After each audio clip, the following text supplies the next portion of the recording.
Good evening, folks. Another happy Sunday where more nonsense has been going on all week. Good grief, it's hard to keep up with this madness. The blonde bombshell. What is he up to? I mean, he's supposed to have spearheaded Brexit, and now he's calling for a new EU sort of party. I mean, what's that all about? You know, what is that all about? And thinking as I have been today, I'm quite concerned that this last reign that we've just had, that's about to celebrate a Jubilee, which of course we all understand is the Jubilee years is when all debt is forgiven, and it just looks like, you know, that idea that they've got going today is basically to encourage people to knock themselves off or killing their creditor as a Jubilee, which it still works for them. It's just a bit of a twist on the actual original idea, I have to say. So just all sorts of nonsense going down. Russia's taking over all the eastern Donbass without issue now. Major problems going down for the Ukrainian army. You know, they've pretty much been annihilated. It's not good. Is he going to move any further, or is he not? Probably he's going to go to Odessa, I would have thought. Is definitely required if the heavenly Jerusalem is to be acknowledged as real, as we have discussed before. So lots and lots going on. Australia's got a new Prime Minister, Catholic, who could be working in sync with the Special Forces crap hat that we spoke about again in previous videos. You know, what's going on here? What kind of Catholic is he? Is he a real one, or is he a pretending one? It looks to me like he's a pretend one because he's backing same-sex marriage. Well, of course, no Catholic could possibly push that, but the Jesuit version most certainly can and does and will. So, yes, very interesting indeed. So, hello to Mew Pit, hello Paul Seft and Slipknot. How are you doing? How are you doing indeed? So I thought we'll start with a precedent that's been set that many might not be aware of, but then many of you may be as well. And it follows on from the bailiffs and your rights video we did a few weeks ago. But of course, it's always interesting and good for the aims if you've got case law in relation to what it is you are putting before. Of course, you've got to get up to the High Court for this. The law land courts won't entertain this stuff because they can't deal with facts. Of course, you already know this. All is Atom, evening, me old mucker, back to you. How are you doing on this Sunday, which is looking like we could be entering the summer? Maybe, but let's not shout that too loud. She might hear us and turn it off. So, she being whom, I wonder? Well, you would think Mother Nature, but that's not necessarily the case these days with that geoengineering that they keep throwing in our skies and then saying, well, there's nothing to see, what's over you? Well, I've never seen planes do that kind of a route before. Well, I have, of course, because I've been watching, but in relation to actually being passenger planes going somewhere, I very much doubt it. The passengers would be a bit bemused if they were going in noughts and crosses grid. I'm sure they'd see it as well. So, what are they? Who controls them? It's got to be military-industrial complex, but it's got to be, whether they're using civilian planes or not. So that's been going on, for now nearly 4 months, and I've noted every day. I mean, I've always noted it when it happens, but every day for 4 months have they been playing with those streams in the sky. So one wonders, is that the result of the fact that Spain seems to be getting all the sunshine and heat at the moment? As we got it through the lockdowns, of course, Germany got soaked. So it seems to be a manipulation of the water, the moisture in the atmosphere. And if they remove it from one area, it obviously goes to another area and deposits. So that's how I'm sort of looking at what they're doing in relation to the geoengineering. It was on order for us during the lockdowns because, of course, they had to keep us content.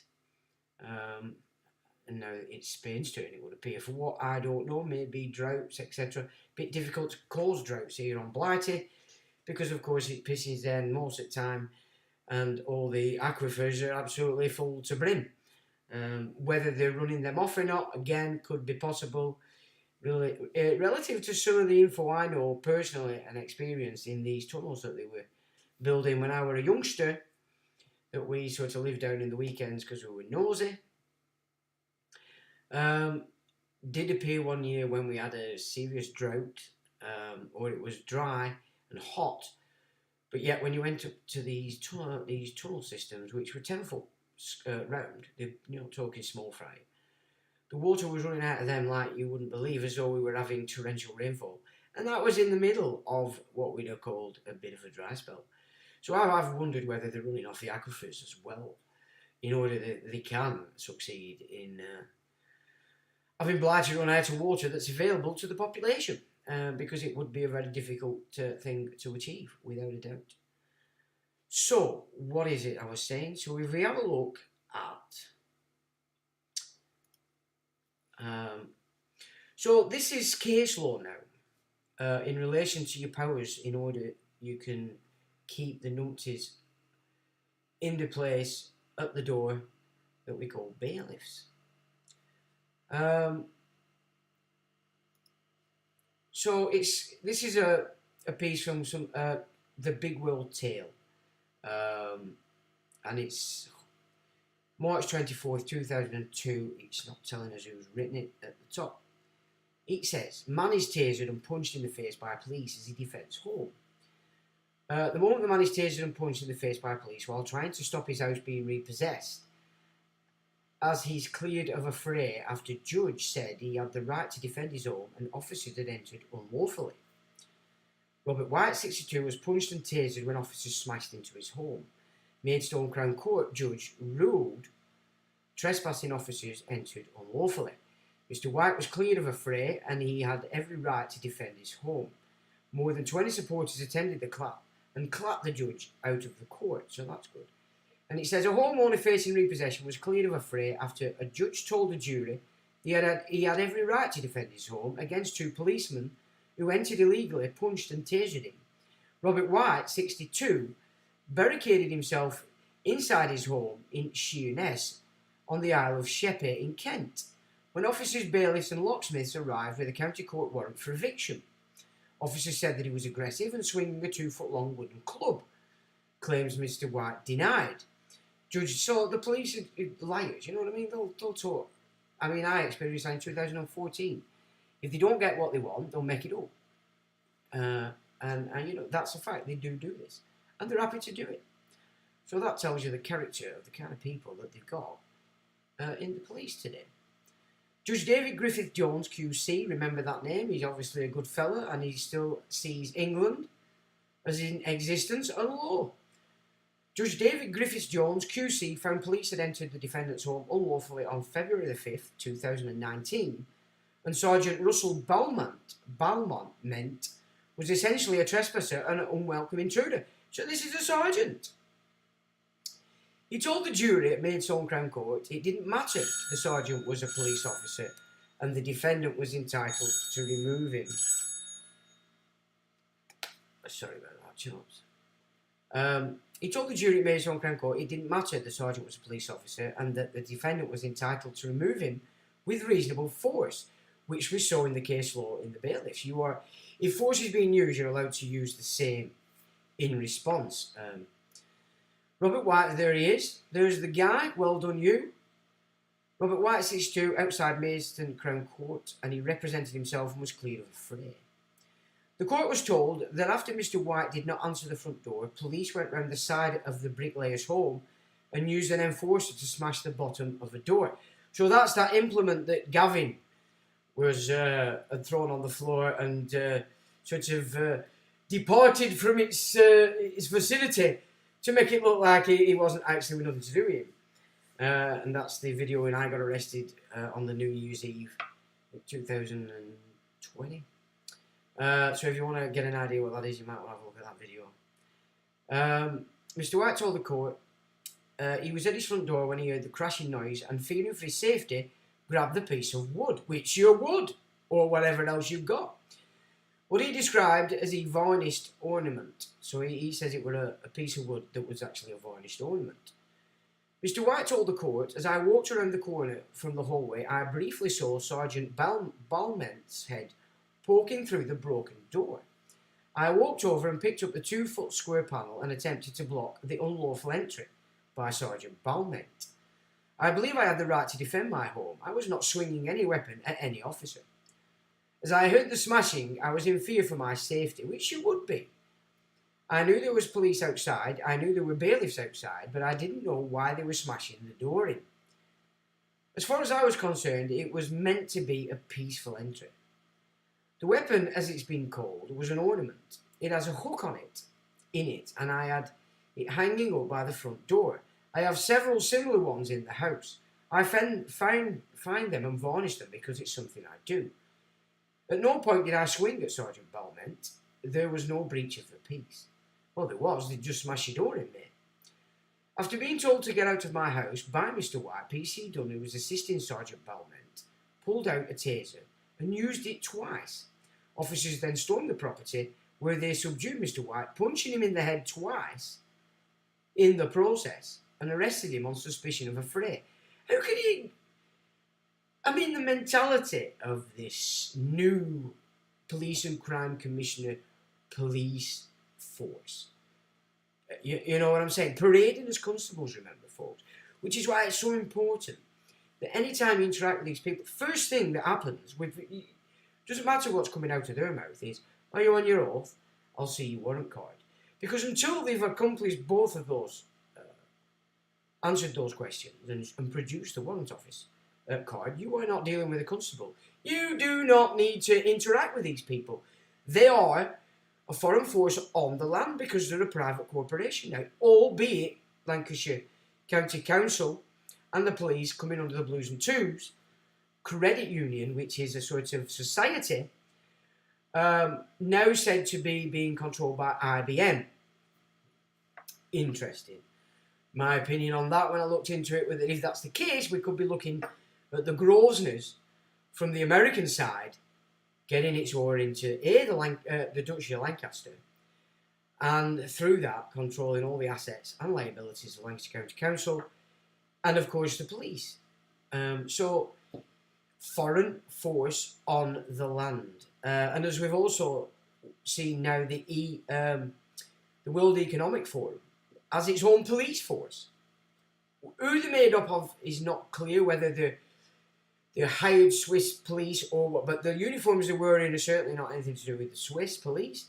So we don't yet know who these people are. They're private security, supplied by the likes of Eric Prince and other private security mammoths that are really, embedded now in all our internal and military forces, domestically and in the theatres in which they're operating. So we do have to look at this, because this guy was well within his rights. This so-called copper certainly wasn't within any rights, and this is case law now. The jury was shown body-worn footage from police which showed the altercation from February 2019, including a bloodied Mr. White being arrested. So there's a couple of pictures there. There's the big boy with the taser. Police went around the side of the bricklayer's home and used an enforcer to smash the bottom of a door open. That's criminal damage. There's the sergeante. We look at that on. Judge Griffith Jones QC told the jury they needed to decide whether Mr. White threatened violence to Sergeant Balment, whether the force he used was unreasonable, and whether a person at the scene would have feared for the safety. In his closing argument to the jury, prosecuting lawyer Ian Foynette said the situation was a world away from an intruder breaking into your house in the night, and Mr. White knew police were trying to get into his home. But as I've said, these are not constables until they show you the warrant card. And if that's not forthcoming, of course, you didn't get a chance to ask these questions. They smashed his door in. Yeah, maybe if you have an issue like this, the first thing you do before you let them, while they're trying to get in, is demand to see the warrant card. And then you know they're on the constabulary oath, and then they better be operating according to the 9 principles, which, of course, this kind of behaviour clearly is not. So, yeah, that's, all these things that we've discussed before still come into play with this kind of situation. In his closing argument to the jury, prosecutor lawyer Ian Foynette said the situation... Oh, sorry, we've done that. So this is the prosecutor continued. He said it was obvious he didn't think Sergeant Balmont was an intruder. It doesn't give him the right to behave like that and swing a club around. So, of course, the hearsay coming from the fantasists called prosecutors in the legal system have to invoke a bullshit story, which is the swinging the club around. And that's pretty much what they've pinned the whole case on, which, again, is hearsay. It's garbage. It's garbage. And, it wasn't hearsay if the constable said it, it was a lie. What's that? It's every single fraudulent crap you could imagine. It's lying to the court.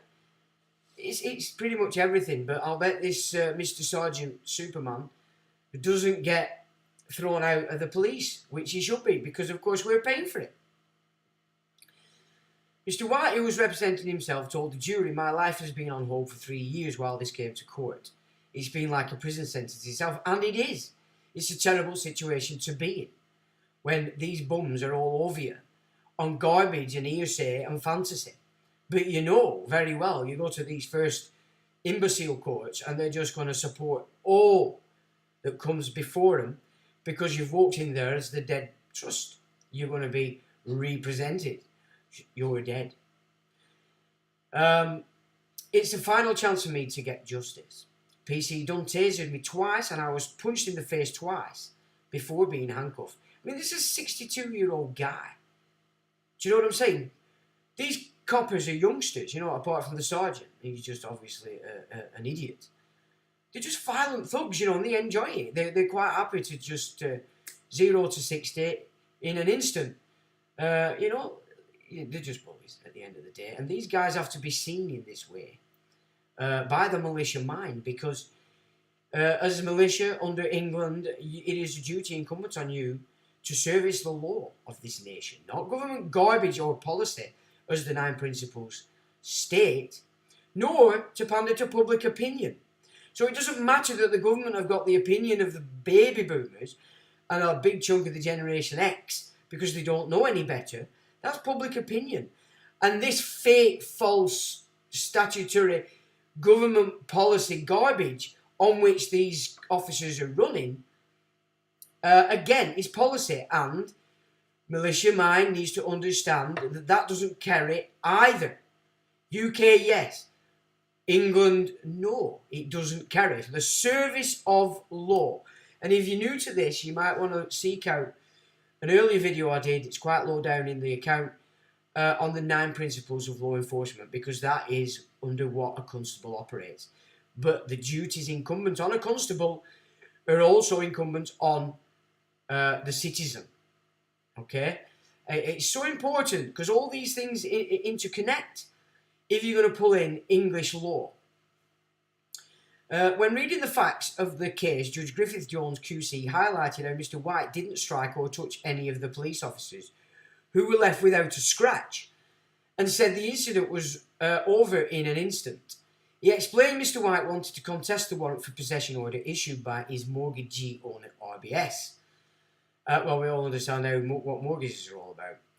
The jury returned a unanimous verdict of not guilty after 40 minutes of deliberation, so congratulations to the jury as well. Obviously sensible people. More than 20 supporters attended Mr. White's trial and clapped the judge out of the court. Great stuff, because that's what we need to do. We need to show the judges, the real judges, that they have our full support as Englishmen and women. Yeah, that's exactly what needs to be done. You know, it's no good judges just being told what to do and they don't think they've got any support on the ground. It's grounding these situations that will encourage others to start acting according to England and what they're supposed to do, not this Johnny come lately fantasy Disneyland script coming out of the corporate crown and the corporate government, ultimately being guided by the United Nations under bankruptcy. Because it's all about bankruptcy, and the administration is trying to pull as much cash out of you as it can to pay off this debt that this government has. It's not our debt. You know, the government doesn't have any money. It doesn't have anything that we don't give it. You know, we really need to start considering how we can cease playing with this game before they annihilate the food chain, turn off the power, and leave everybody basically to their own ends when people are starving. Yeah, that's not a good thing. It doesn't take long for starving people to start attacking each other. The jury returned a unanimous verdict of not guilty after 40 minutes of deliberation. Speaking outside the court, Mr. White said justice had been done and explained he went through the ordeal for his wife, who died shortly after the incident. See, you know, is that not murder? Incitement? Is that not what would be the term that they use against everybody else if they can get it? You know, if that's a direct result of her shiting herself and of the fact that her husband had been battered at 62, whisked off to a police station, then what is that? It's got to be some, I can't think of the term, but there's definitely something there that they pull out the cauldron, without a doubt. I mean, maybe a private prosecution might be the way forward for this Johnny-come-lately sergeant and his jolly brain deads. He added, I went through this for all the other people who were being wrongfully evicted by police. I hope this sets a precedent for other people to challenge unlawful evictions. It's not just a physical struggle for people facing similar circumstances to me, but a mental one. People in the same situation have ended up killing themselves over the stress from it. I just hope this case will help someone in the same situation as me. The officers and police need to be held to account for this, good man. Mr. White is still involved in a civil dispute with the mortgage company. I think this guy needs some help, without a doubt, maybe, unless he's got smarties on it now. And it says read the full article, so there's more. Well, I say well done to this guy. Well done to this guy indeed. Oh, it's pretty much just the same, so we don't have to go through that again. So that's interesting. Extremely interesting indeed. What say you to that, ladies and gentlemen? So that's case law now. So of course take on board that he didn't actually physically attack, but what he did do was block him in every way, shape or form he could. So if you're living in a property now with a UPVC door, they're deliberately created for police to get in by just smashing through the centre panel.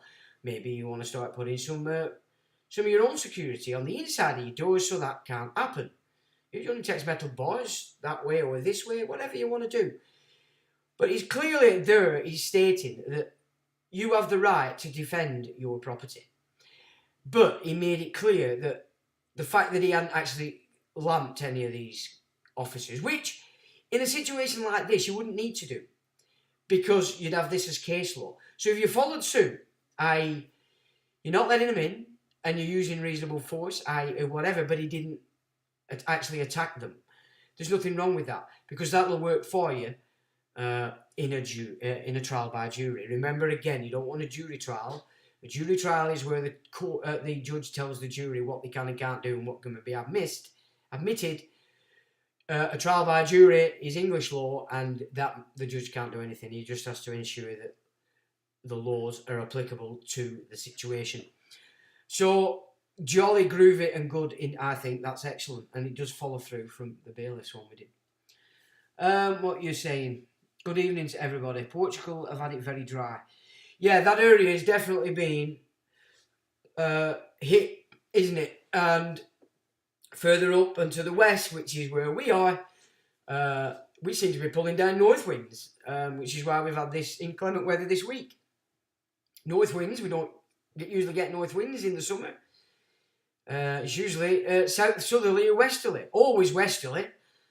But you know, it tends to turn southerly, doesn't it, as well, when we get to the summer. So that's odd in and of itself, unless they're just pulling it down from there. But you know, when you look at geoengineering, say like for instance when we had it up through the lockdowns, Germany were being absolutely soaked. So there's definitely it's more of a. So we know that they can absorb all the moisture in the atmosphere with this technology, the geoengineering, as they can also add to it. They can also enhance storms coming in.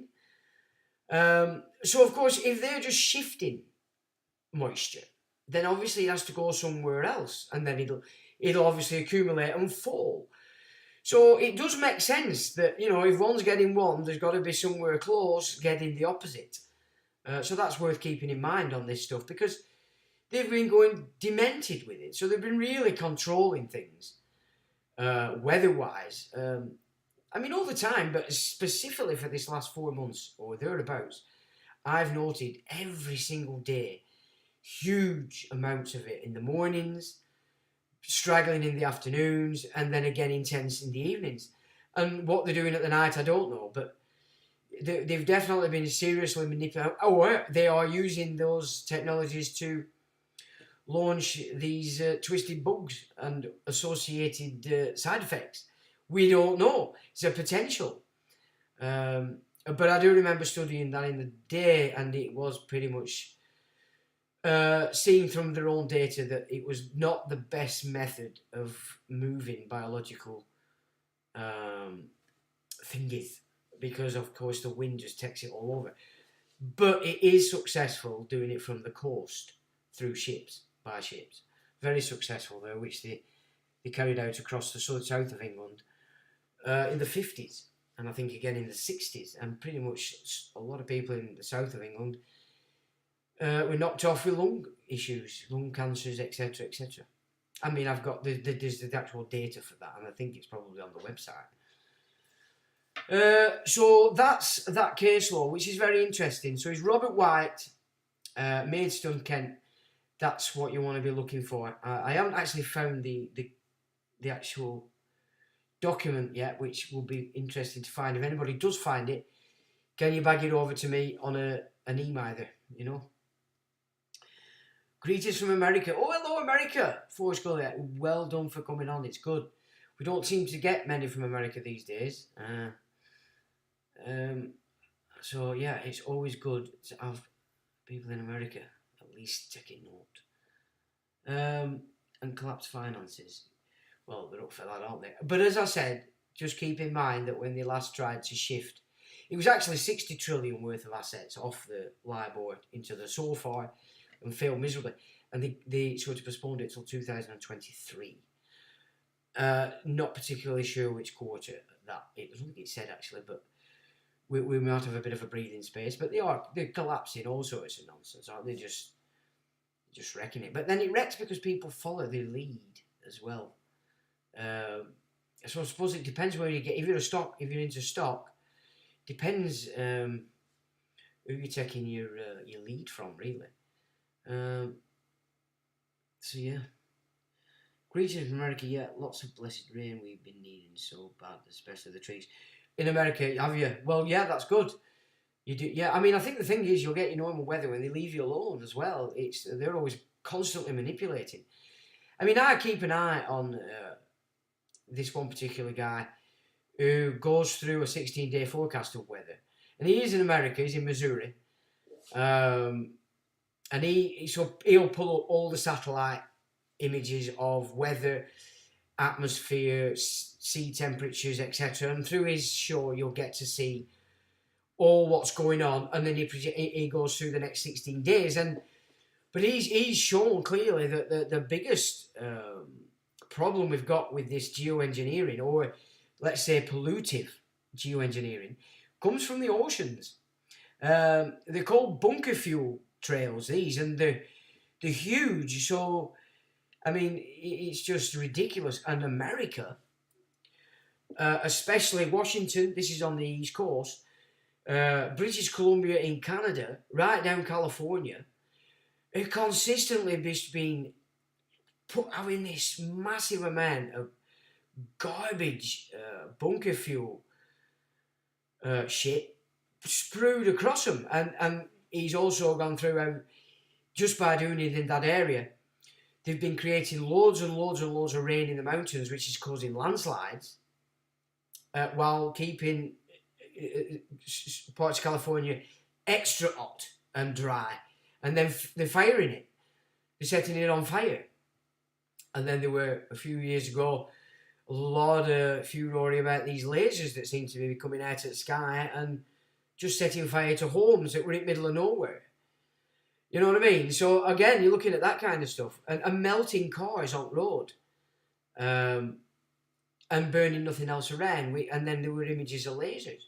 That's quite frightening that they've got that capacity and that they've been using it. Running off into hills, you know, into your wondrous estate isn't really going to save you much, is it? In fact, you're going to get snotted and nobody's going to see it. So they've pretty much got everything covered in this reset, this fake reset that they're doing, or fake judgment that they've got set up. And of course I say that, and I've said this all along, because everybody's being judged on wealth. That's mammon. So it's got nothing to do with the original creation. This is a fake reset. And I've been giving it some thought after further watching Jason on the archaics.com. So, you try and ponder, what are they actually doing with all this nonsense? If they were heading for catastrophe, why would they want to complete this system? Well, I think the only reason they'd want to do this is because if they're expecting this Phoenix in 240, then they're expecting to come back and then manage what's left. So, of course, the less of the populations that there are in that event, or after that event, the easier it's going to be for them to take control again. So I think what they're doing is that very mechanic. They are removing as many people as they can, so that after this Phoenix return in 240, there's very few of us already in which they need to manage. Because they're going to keep there's going to be parts of where they've set up their bases with the technology that are actually going to pull through this event. This is not one of the major events that we know as the flood. It's just the 138 cycle, according to Jason. And I have to say, I have to concur with what he says in relation to how he's put his chronology together. And I think it's quite excellent, explaining Giants v Titans v today's thing. Although, as I've always suspected when it comes to the Giants idea, though I don't know, it's just it's just how I see from what I've seen.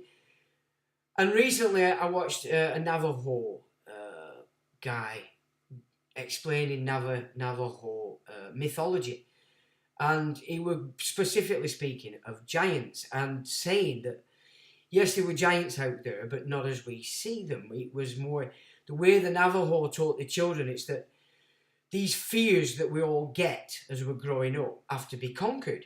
And they referred to these great fears as giants. And they were real, some of them, death outside your community by any kind of animal that existed. But they referred to the idea of giants, not as a specifically 18-foot guy, but as these great fears that we have to overcome, as we're growing. Initiations, as we used to call them, which, of course, education programming today has removed from these generations. They're encouraged not to initiate through conquering fear. They've been programmed and massaged to expect everything to be lovely and fantastic. So that when we get to 230, which is the 2030 agenda, they intend to have had the population, of course the younger ones, because that's what they're trying to massage, into such a dilapidated state where they can't even function. Then the jackboot comes out. It's all easy. It's gravy then, isn't it? It's easy to annihilate a population that can't see because of the LED lighting, the blue lights coming out of your PCs and your phones, which is why I have the screen. Because I will say and still say that these iMacs wreck my eyes. about 10 years ago when I first got one. But of course, before you realise that, it's too late, it's done the damage. But since that time, I recognise that I've had the UV screen on. And in all fairness, I wouldn't say that they've deteriorated as much as they potentially could, let's just say.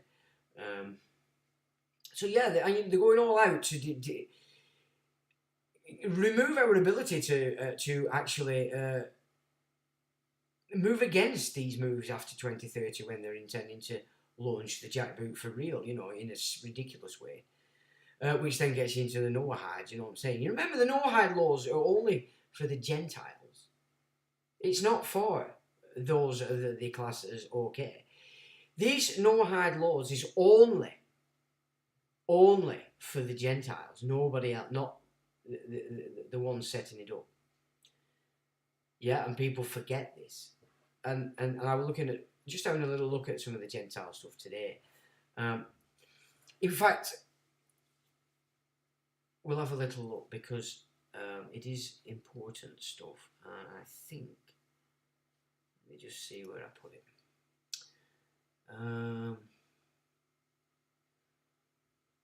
Yeah, here we go. Now, I don't know how you guys use Wikipedia. Sorry, Brave Capture. Okay, so, but if you want to really get to, you can start to see the censorship on Wikipedia if you always go to talk, which is at the top of the page.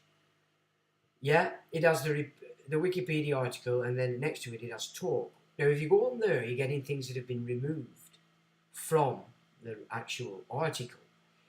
And that's where it gets exciting. Now, they're starting to remove the talk stuff, I've noticed, as well over the years. Back in the days when Wikipedia really was about experts in the field putting the work up on it. So much of that's been taken off, but it gets put into the talk. So if we just have a little look,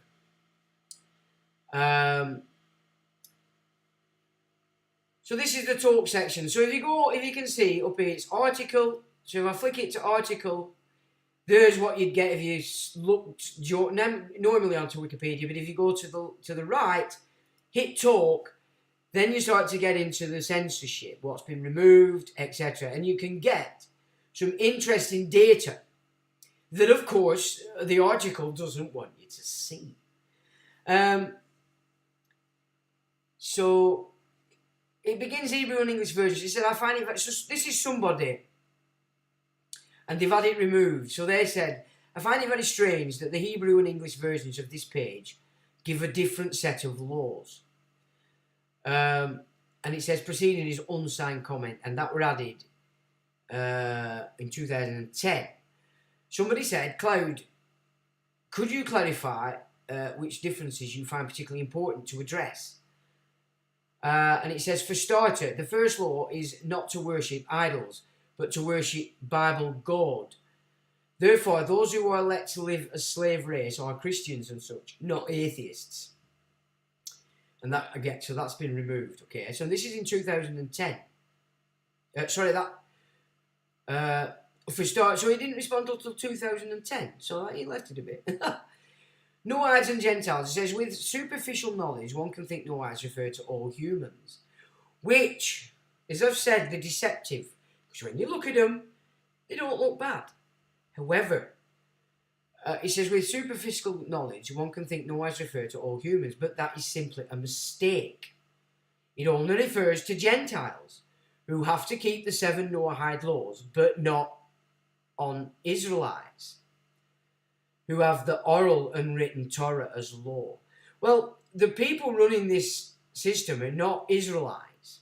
They're the Judeans, whom the Israelites fought 4 major wars against because they despised each other. And there were only 10 tribes. The other 2 wanted to be, but have gained control over the 10 so-called lost tribes by creating the Old Testament in their image. Yeah, so the use of the term Israelite is only to reinforce the idea that it had something to do with them. I mean, the Israelites were getting screwed over all the time because they wouldn't address and go with the laws of the blood and guts Yahweh. Of course, the Old Testament doesn't portray it that way.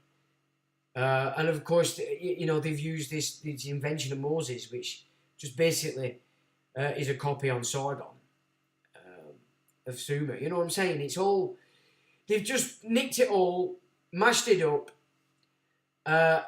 and Jason would concur with this as well off the Archaics. And Midrash, you study the Midrash, it's just basically a bunch of lunatics obviously found a shed load of documents and then messed around with it to big themselves up, add it where they could, and making themselves look older than they were, just to give them more kudos.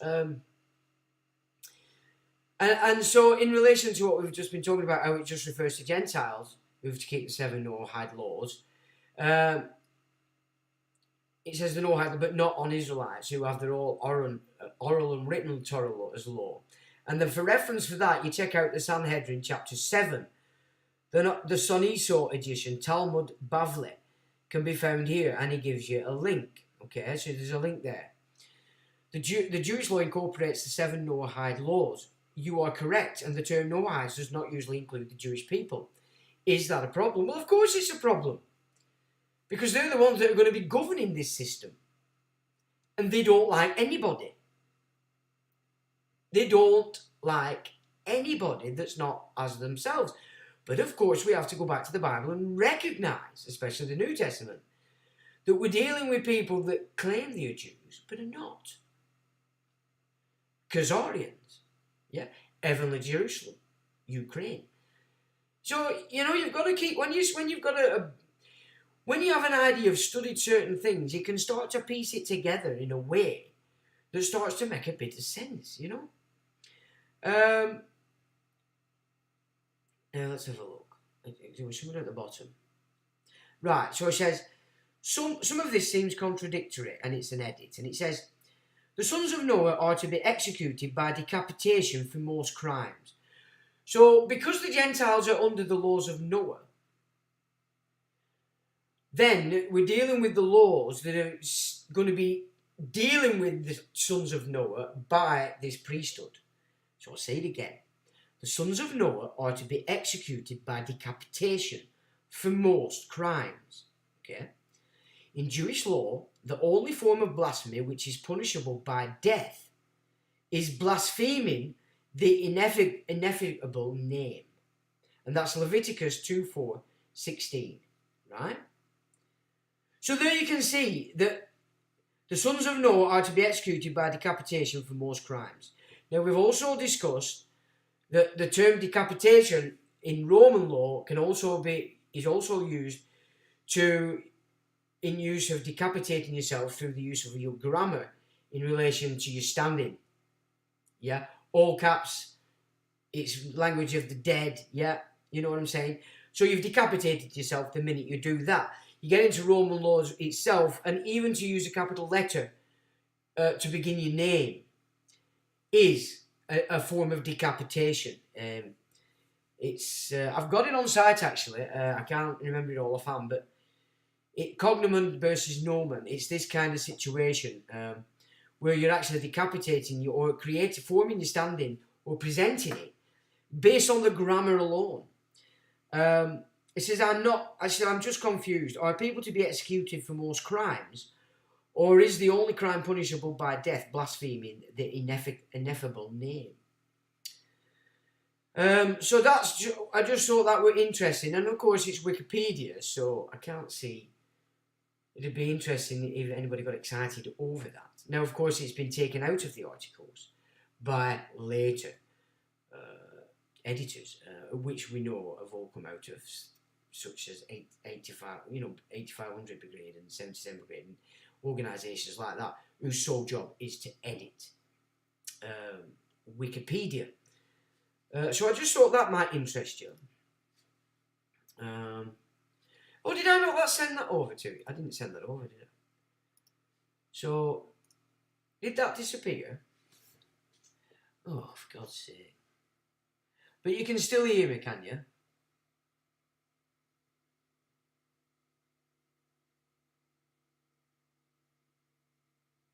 Well, when you get into Edom, what's Edom? It's actually the kingdom of Judah.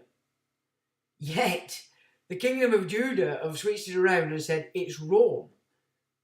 Well, what are they doing? Are they admitting that Rome was set up from the get-go by Judah? Or that they've taken it over and made it express itself in a manner that's contrary to the real law? I mean, you know, is that what they've done through Carthage? If it's the case, in fact, that Caesar was actually financed by Carthage, and Seneca also, because, you know, look what happened through Caesar. It removed the Republic and put it into the hands of a Caesar. Jesus the man spoke against the realm of Caesar, didn't he? You know, we have to look at this. So we're back on. Okay, so I don't know what happened there. Could you actually see that report that I had up on top? Because it's important that you can see how you use Wikipedia if you want to see what they've been removing. And it's just flick onto the talk. Because in many cases, that's where the data is. And then from there you can seek and you'll find it. You know, so they've removed stuff there that are clearly denoted in biblical scripture, but yet they've took it out. Can you see how they're trying everything to obfuscate what this Noahide system actually is, you know? But decapitation. If they label you as idolaters, it's decapitation. And Christianity is classed by these priesthood as idolatry. Okay, and that has to be known. Now we're not judging the ins and outs of Christianity. We're saying that this priesthood that's trying to gain control over everything, it's how it sees it. That is how it sees it, without any shadow of a doubt, and that's why it's so dangerous. They hate everybody. And you know, in the doctrines, they want a world of their own for themselves. So they need this technology, which is why, if then you go with the work of Jason, that this 138-year cycle, or the Phoenix cycle, is there specifically to prevent this twisted system from ever achieving its goal. And it flicks back and we're into a bit of a restart. So they're creating this reset.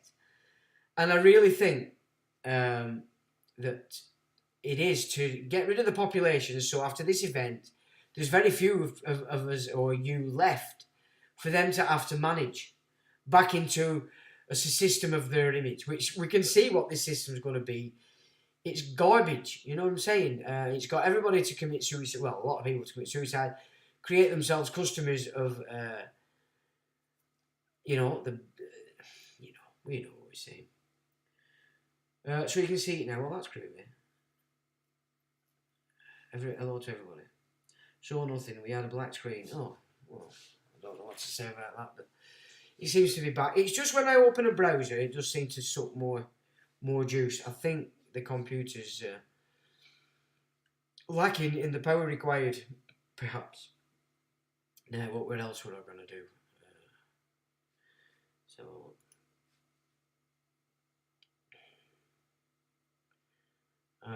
Oh yeah, here we go. Let's have a look. And we are in Brave. So, right, there we go. So if I transition this, why is it not transition? Hey, we're back to that same problem I had last week. Let me just see what I can do here. So Brave's still coming up as what it shouldn't be, which is not good. Okay, I'll tell you what I'll do. I'm going to shut Brave and then reopen it. Because this is the problem I had last week. But it shouldn't be a problem really at all. It really shouldn't be doing this. Right,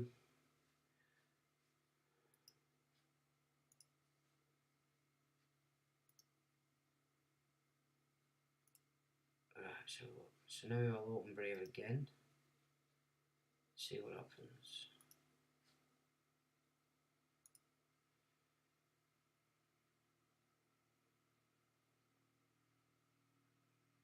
It's not even coming up now. Why the hell is that doing? We've got a serious problem here with with the Streamlabs, which I'm a bit annoyed about because I've actually paid for this. You'd expect it to work.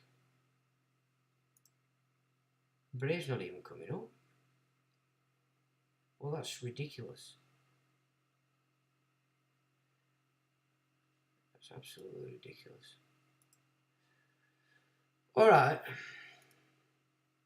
Well, I thought we'd look at I'm going to show. Oh, I've shut Firefox. Oh, that's a bit naughty. Let me just show that again. So we'll be going there to CPU. If I open Firefox, that's a fact.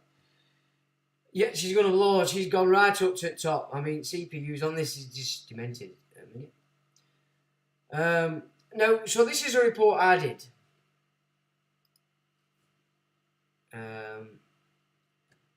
2019, this one. So as soon as the little black book came out, grabbed it.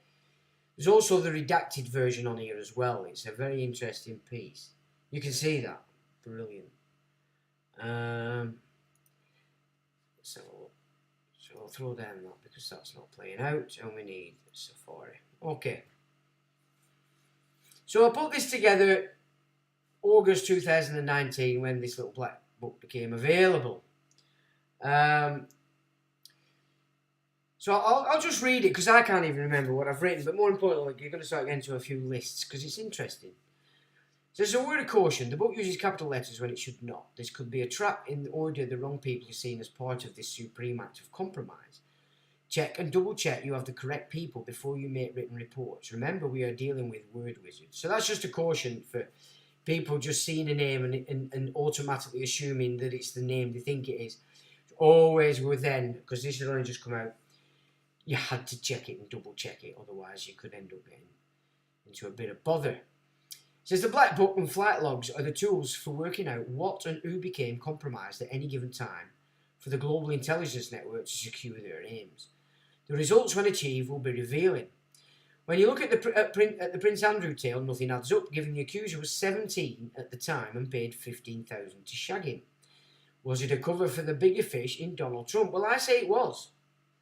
And this is why. And this was by Wayne Madsen and Andrew Craig at the time. It says a woman who Donald Trump and Jeffrey Epstein allegedly sodomized and raped at the age of 12, along with at least one other underage girl, at a midtown Manhattan townhouse in 1994, is alive and trying to maintain obscurity from alt-right operatives who have identified her and her current residence. The Wayne Madsen report, the Justice Integrity Project, are revealing here for the first time the story of Maria, who was identified as such in 2016 federal civil lawsuit brought against Trump and Epstein by another underage victim of the pair, Katie Johnson, aka Jane Doe. Yeah? So this, I've said this to you before as to I've seen the Andrew thing, because it doesn't add up. I mean, maybe in America she was underage, but here it doesn't. And they called him a paedophile, which is nonsense. A paedophile is somebody who's attracted to a prepubescent child.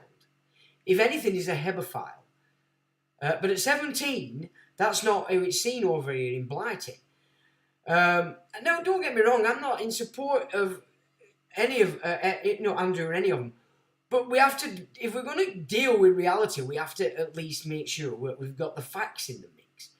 And we're not dealing on the bullshit fantasy, otherwise known as hearsay, that the media push out and everybody just sucks onto.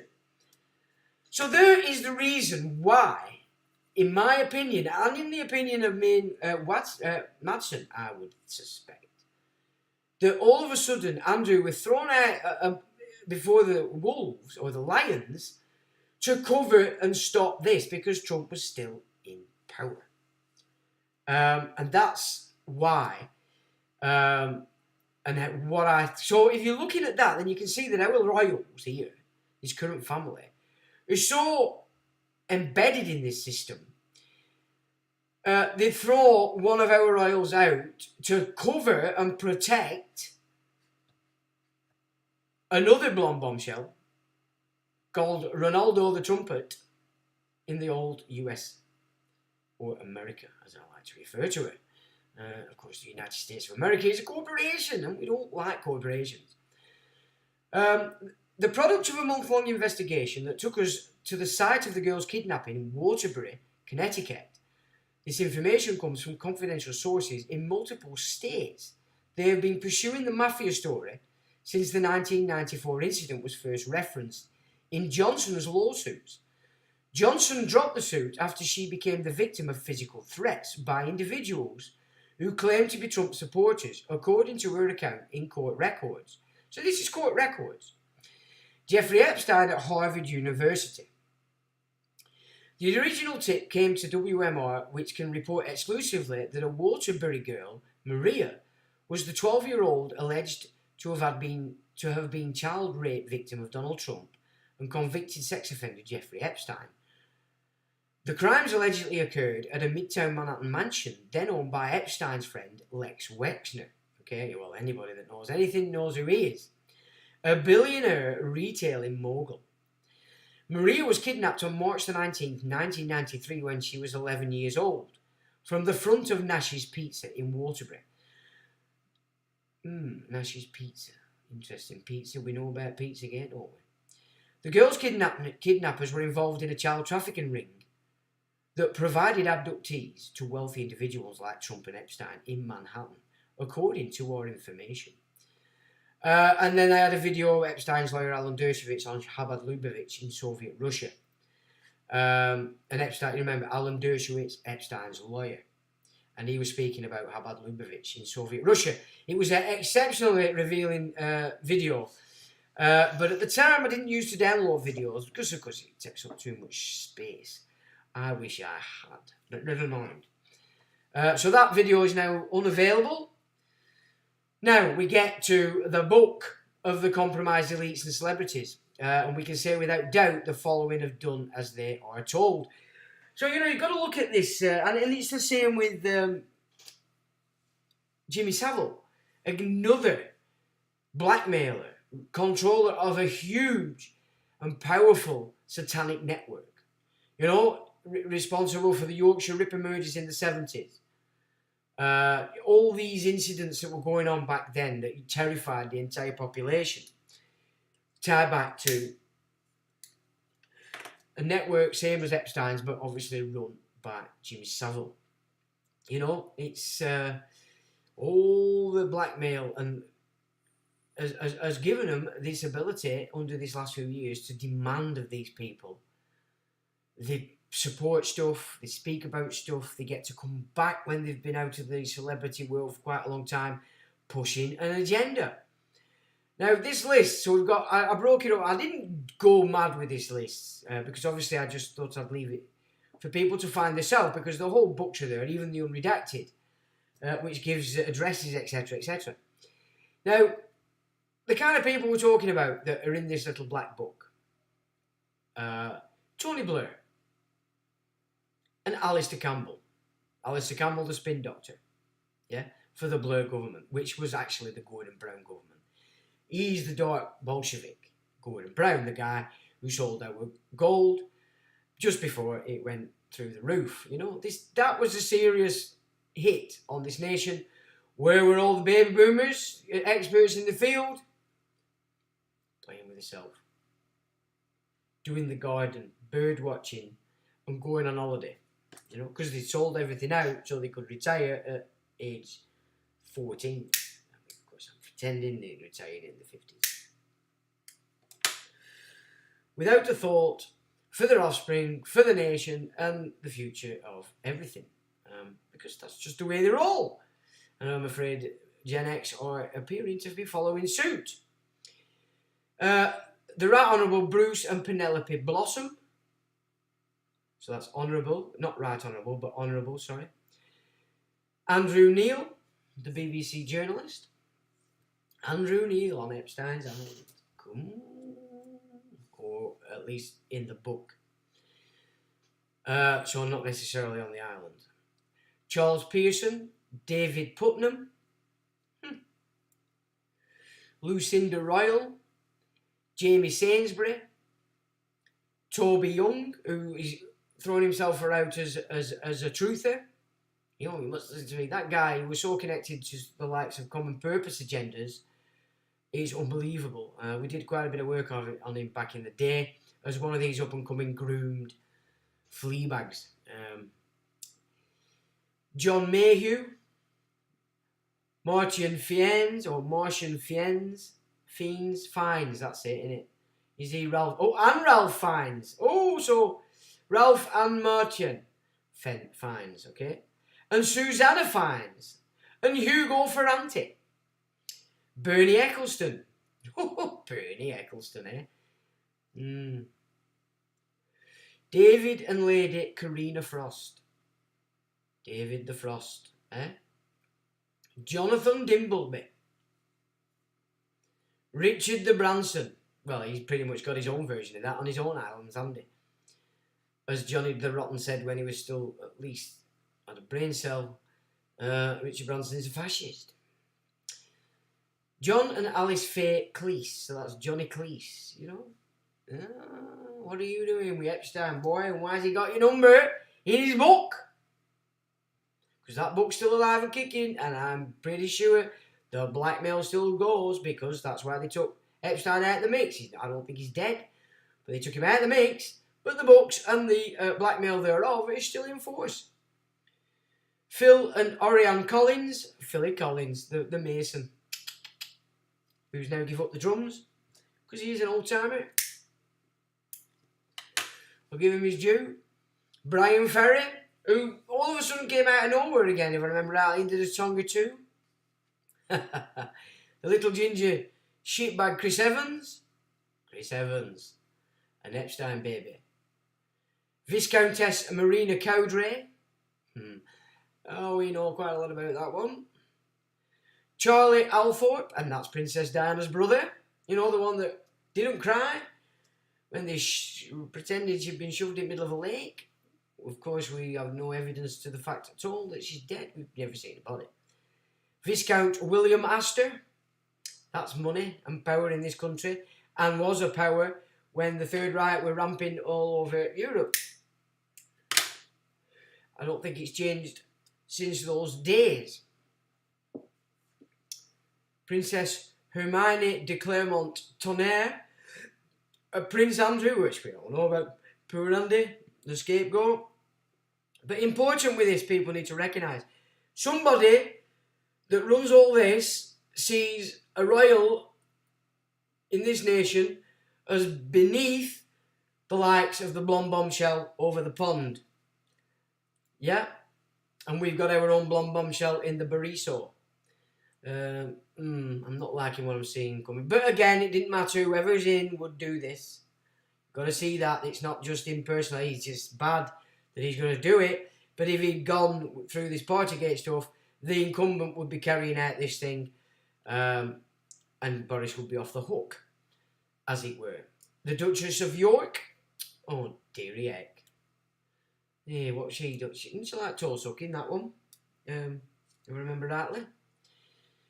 Earl and Countess Ted and Cass Darby, and that's Liverpool, so that's the Earl and Darbys, the ones that are still around.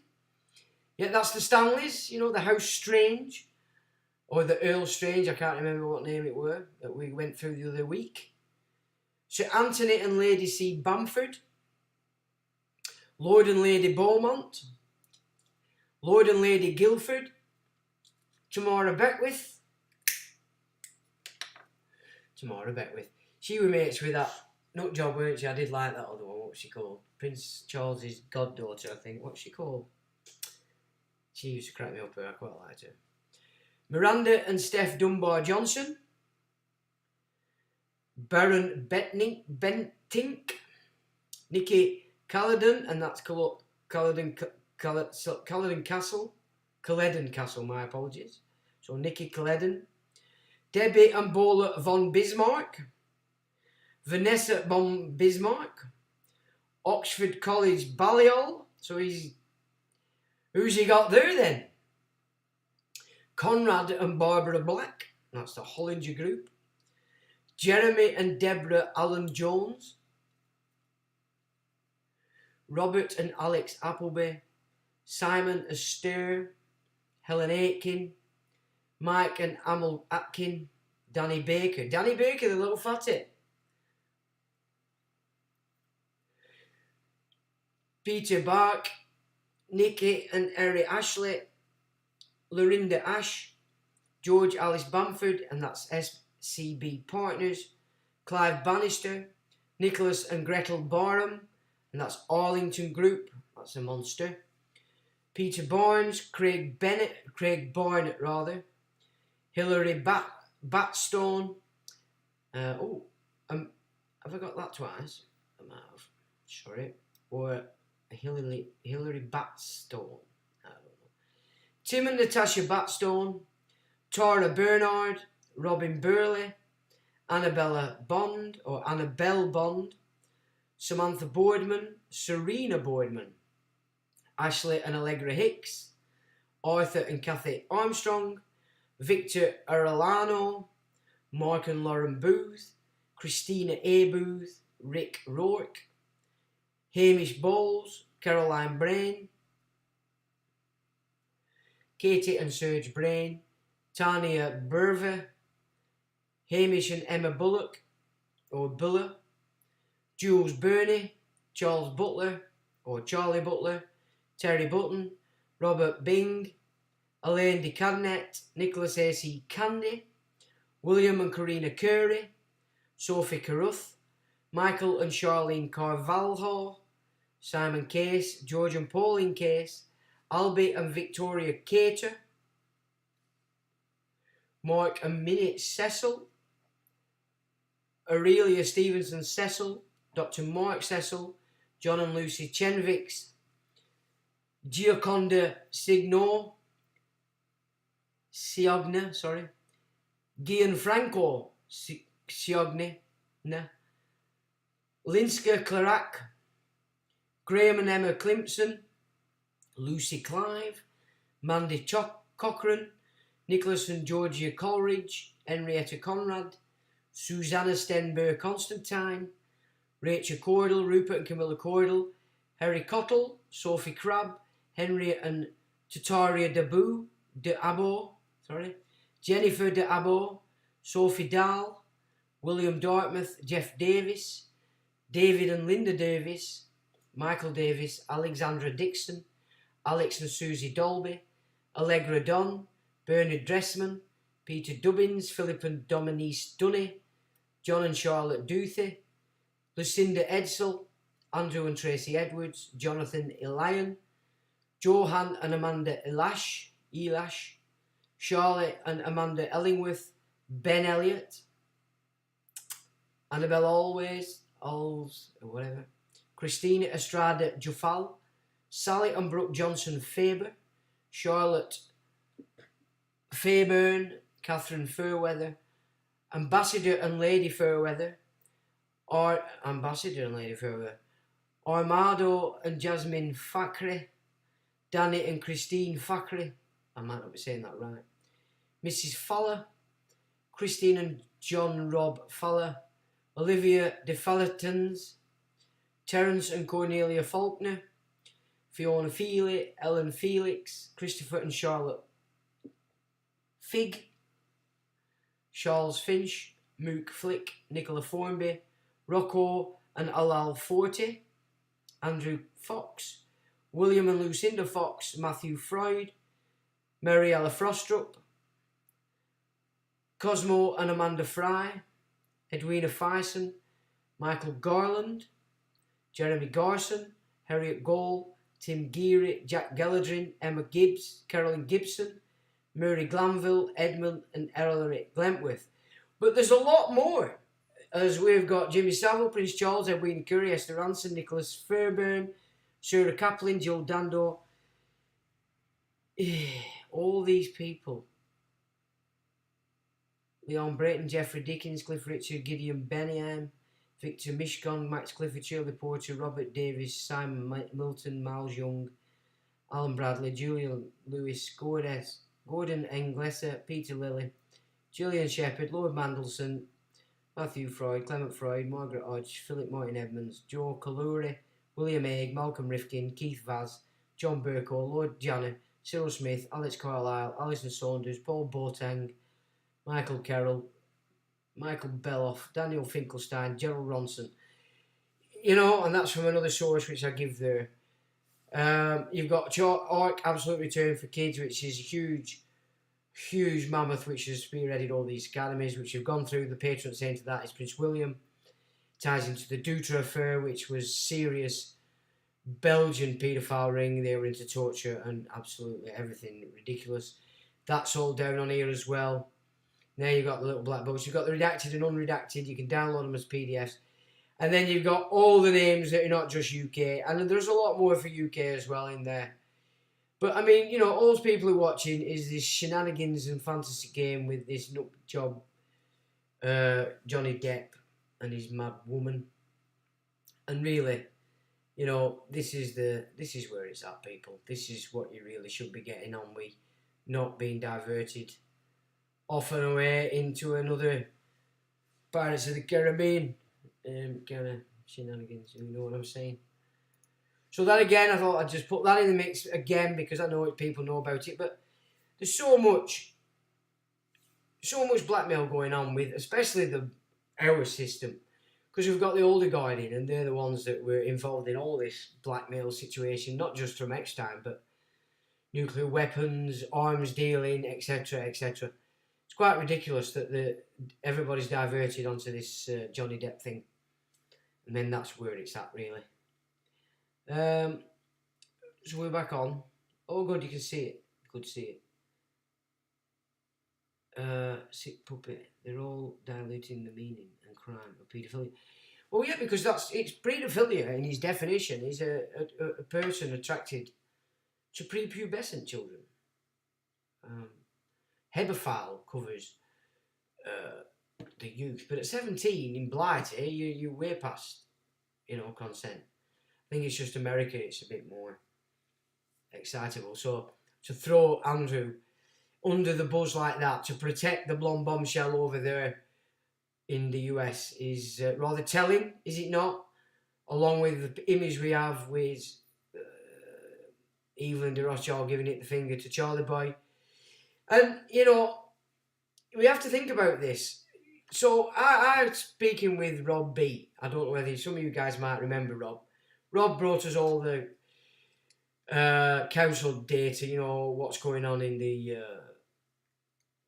your local council, basically, your SI, who were responsible for what, basically. And I spoke with Rob a few years ago. We met down in Derby. And he suggested to me that the Privy Council acts on behalf of the absent king. Well, we've had an absent king in this entire stint by this monarch. And now we're going to have a return of the king, are we not, in Charlie Boy? Just think about that, the symbolism that's going on. A return of the king. And Charlie said it's going to be different. So all the changes that have been created under this reign, Elizabeth II, which according to Greg has undone everything Queen Elizabeth I carried out as probably the last English monarch. The Act of Supremacy being a prime example that she would actually for England. It pretty much doesn't need to be Greg's opinion. It's a fact that, you know, England has been completely and utterly undermined by this policy that's come about after 1933 on the bankruptcies. So they've achieved all that for a return of the king, who's going to now act all these new powers. They're nowhere to hide. Yeah. Can you see how it fits together, all this stuff? You know, it's not nonsense. And while people are off on aliens and all that goes with it, you're not actually dealing or looking at anything that can accomplish anything. Or at least put it in the minds of the people what is actually happening.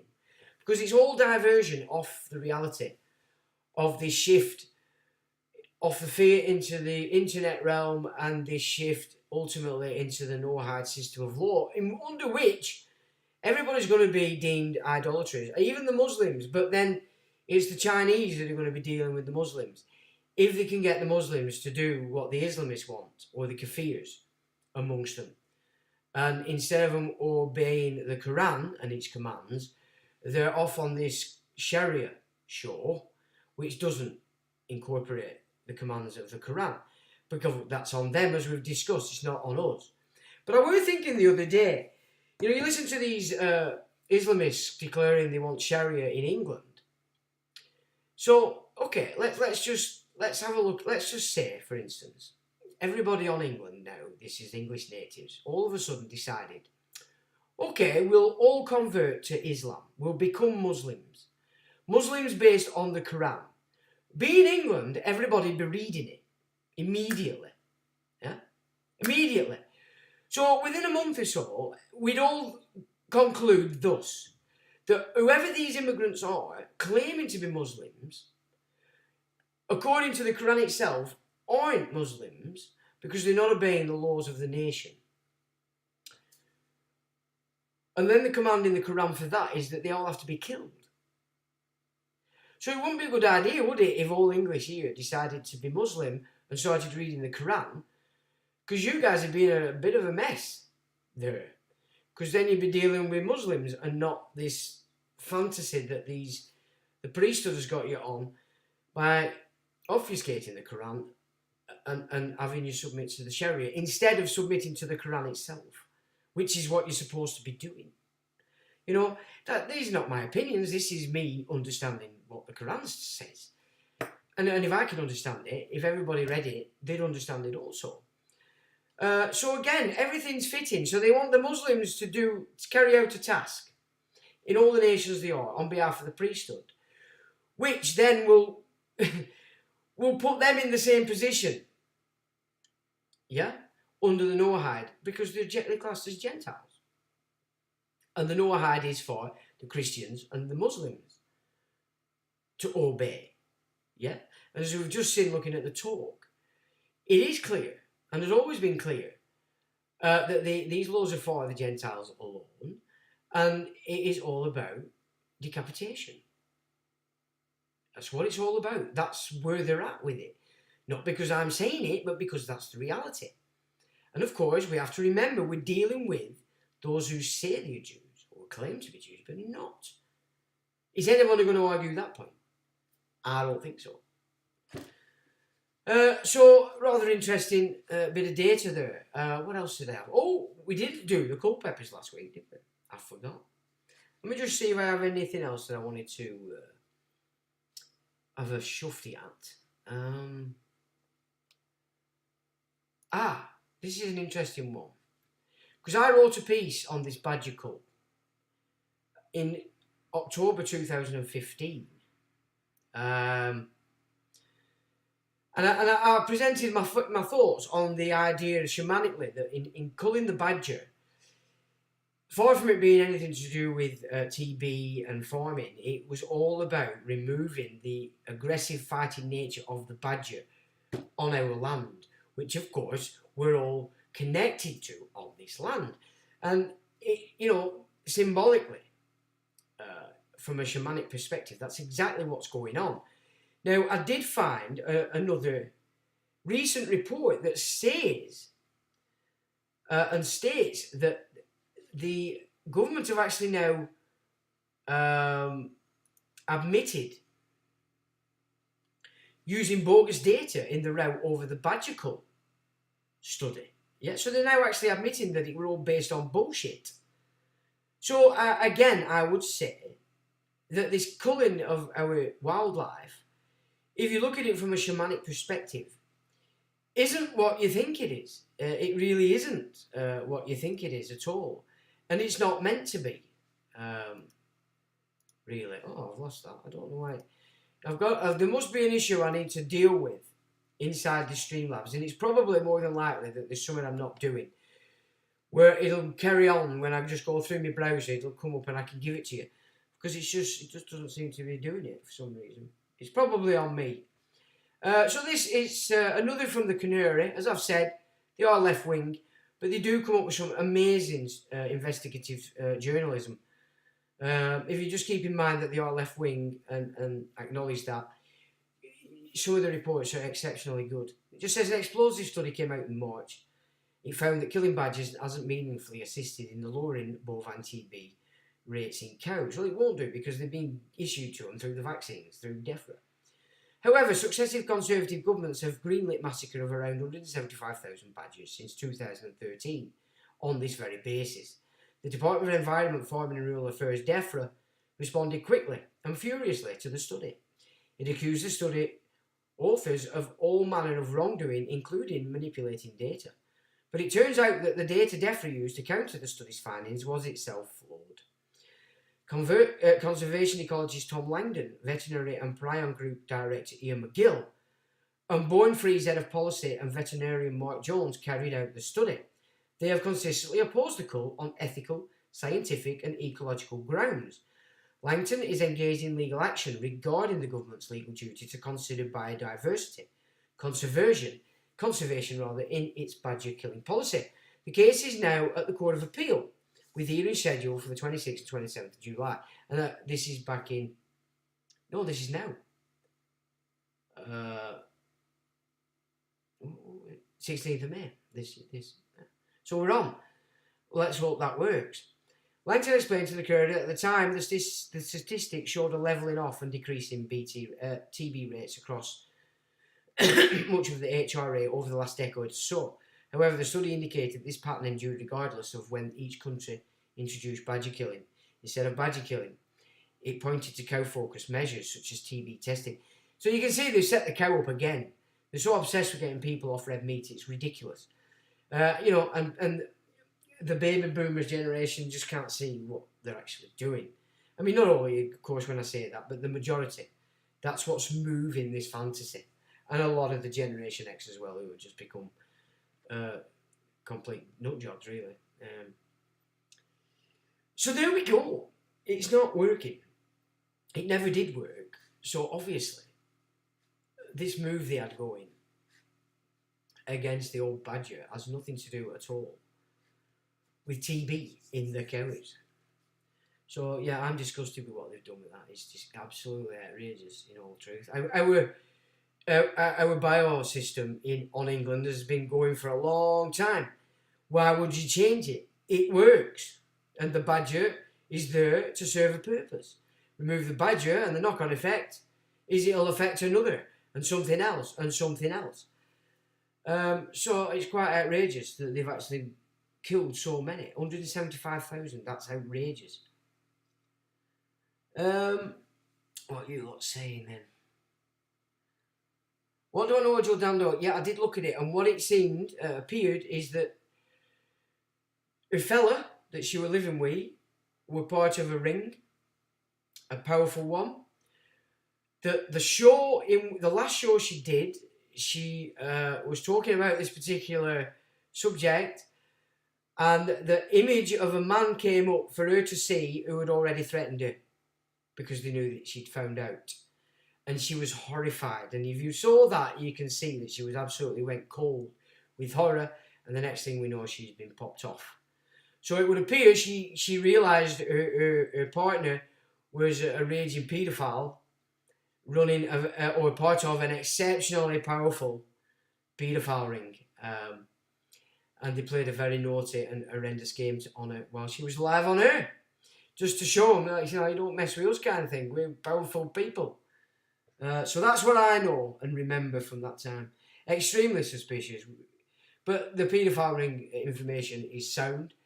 It was well researched, well investigated, and very well presented back in the day when I actually looked at that kind of stuff, Because there's a few more of them as well that interconnected.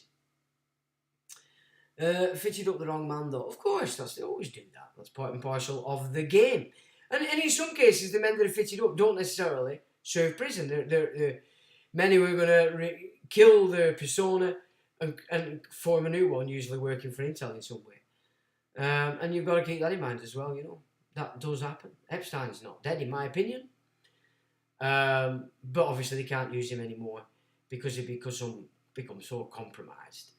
But they needed to keep the blackmail networks that they have to all these people that we've just been looking at, and the gazillion more that are there if you wish to take a look. But it's always worth noting, if you're investigating anything, always worth seeing if those names are coming up in the little black book. Which is what we did when we got this little black book in our hands. We then started to apply the names to things we understood and knew were going on and had gone on, to see if we could plant them together, and lo and behold, Ark, Absolute Return for Kids, just, again, there we go. Massive thing, and it's, you know, it's a terrible game, but the patron of which is William. But, you know, if they're going to throw Andrew under the bus just to keep Trump safe, you know, all this family on our, holding our office, highest office, and all the family connected to it, they need to go. They're compromised. They are compromised to the hilt. You know, you're only going to get this Return of the King scooping up all the changes, all the extra powers that they've gained in this last shindig, this last gig. You know what I'm saying? Not good. Where are we?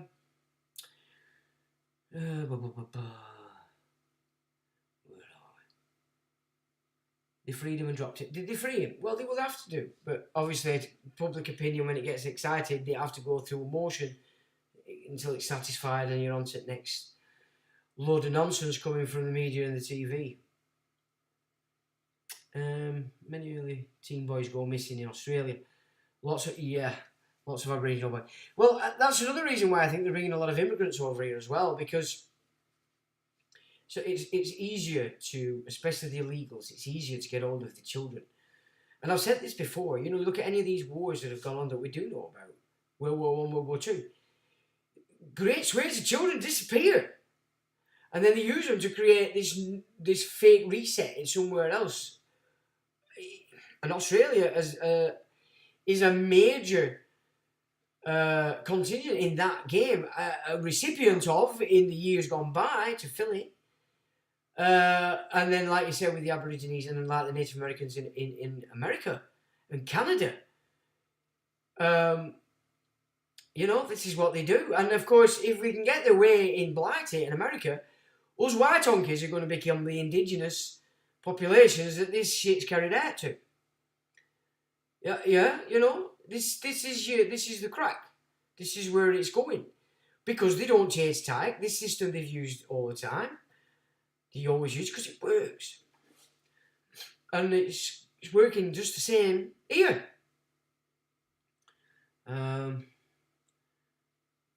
Lion King. Go. If that's not in support of Judah and the King, the Return of the King, I don't know what is. So keep your eyes out for this, because I think Charles probably will take it, but therell be some shenanigans going, because his real role is to set it in stone, this new powers under the Return of the King, and then to pass it on to even bigger puppet. Thinking of which, now, for the first time ever, I was looking. It weren't the first time I was looking, but I was looking at a recent picture of William, right? And for a split couple of seconds, I saw Prince Charles in his face, right? Not Prince Charles now how he looks, but a younger version of Prince Charles. And for a few seconds, or maybe a second or two, maybe with a third eye going on, the third eye processing this data, I did see in William the image of Charles. And I have to recognise that I saw that and see it as there now. That's now in my mix, because before then, you know, everybody wanted him not to be, so he could be illegitimate as a method of trying to encourage the population that we do need to get rid of this system. However, I am quite now, well, I saw what I saw, and I can't unsee what I saw. Doesn't mean I know either way, but I now can no longer just go on the assumption that William isn't Charles's. So that's an interesting concept. Maybe I'll look back at the other potential may help in that matter, but that's the only time I've seen that, so I have to recognise it and take it on. I can't ignore that. So where are we?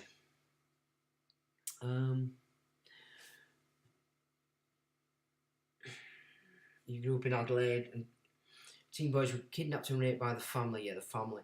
To which Julian Assange, his mother, was attached to via one of her boyfriends when Julian Assange was a child.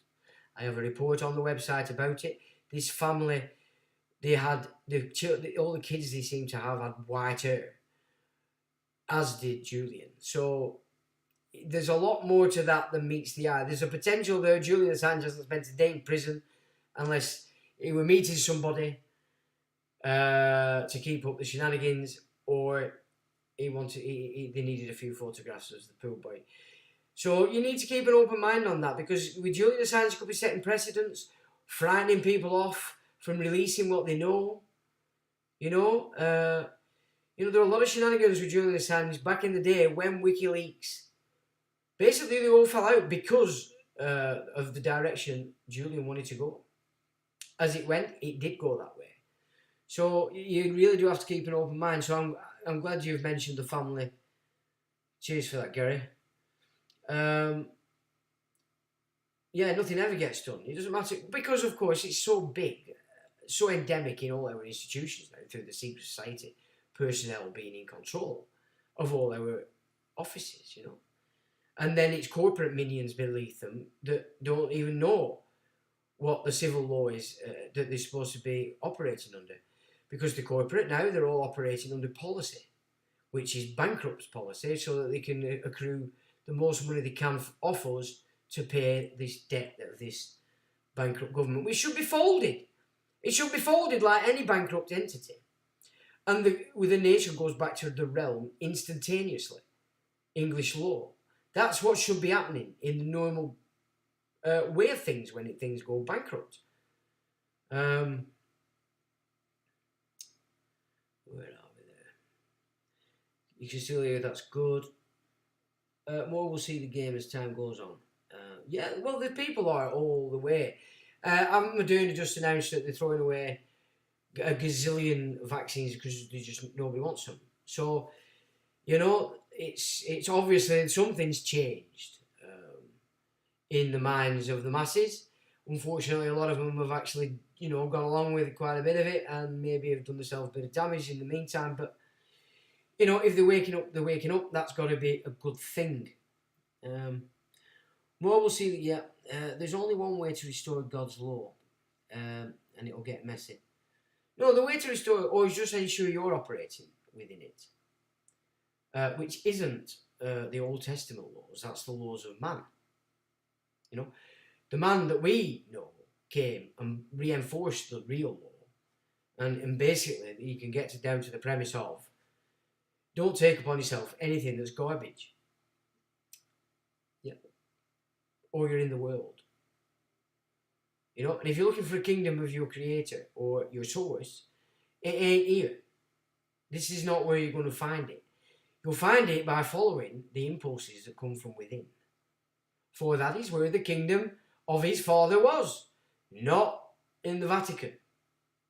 Not in St. Paul's Cathedral. Not in a synagogue, and not in a mosque. Not in a temple, outside your body as your temple, because you are in it, and you're in it until you bleed out.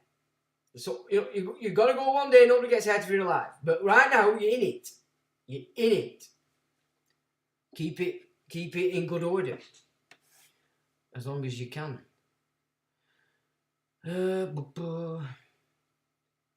Good tip on Wiki. Yeah, a lot of people don't realise that, but always hit that talk, and there you'll get the data. They are, however, starting to remove a lot of it, I've noted over the years. But still, there's still a lot there that they haven't moved. And that's where the groovy bits is. People that knew the stuff, that it doesn't work in with this new fantasy called absolute bollocks. And of course, two blonde bombshells, causing havoc, pretending to be the crusading knights when it seemed to be the case. And Trumpet, he's running around America and he's getting them coming to him by the thousand. So Trumpet's doing his little thing with his wig on, if it's a wig or not. Or he's bleaching it every week. They have this obsession with white hair. Because I think what it is somehow, people relate white hair to spiritual. It's just a bit stupid, really. It's just a chemical reaction. I think you're missing something. You're just missing some kind of protein or something like that, and bang, your hair goes white. Shot can do it. Stuff like that. When I was growing up, when I was younger, my hair was white. I hated it. And when punk came out, nobody believed that I didn't dye it. Nobody. They just didn't believe me, but it was true. That's it.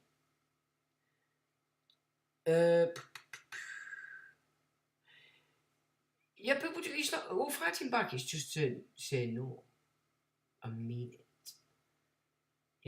Yeah, that's what it requires. But it needs people to stand up.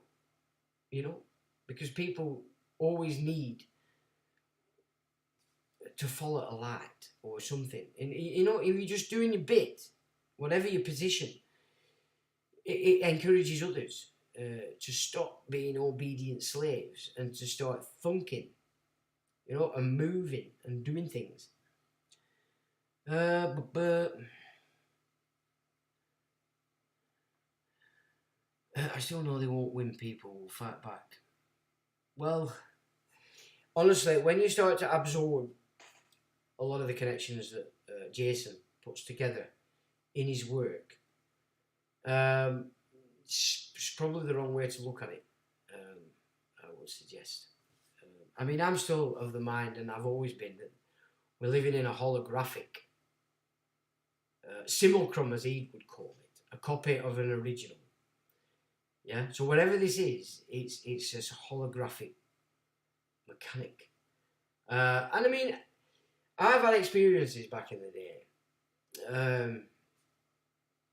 that basically, when I watched the Matrix films, I knew somebody who wrote that and took a hell of a lot of mind-bending psychotropics. I really knew that. Yeah. So that kind of stuff is available if you do it, as the Native Americans would call it. What do they call it? Dream questing. Yeah. So they, you know, the Aboriginal cultures, they use these substances not so they can all get pissed and have a laugh and take piss out of each other and run around like lunatics. Although they might run around like lunatics, but I think they focused it into a dance around a fire. But, you know, they used it specifically to communicate with the unseen. And, of course, I did plenty of that in the 90s. Which you can't avoid if you're into playing about with music and stuff and doing bits and bats like that. It's part of course. And for me, we're all dream questing. Every single bit of it was dream questing, you know.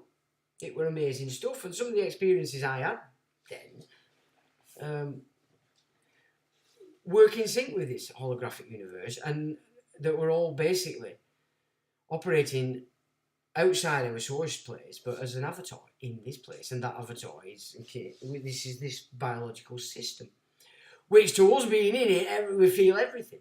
Pain, sorrow, the lot. That we're there to feel it, to grasp it. Yeah.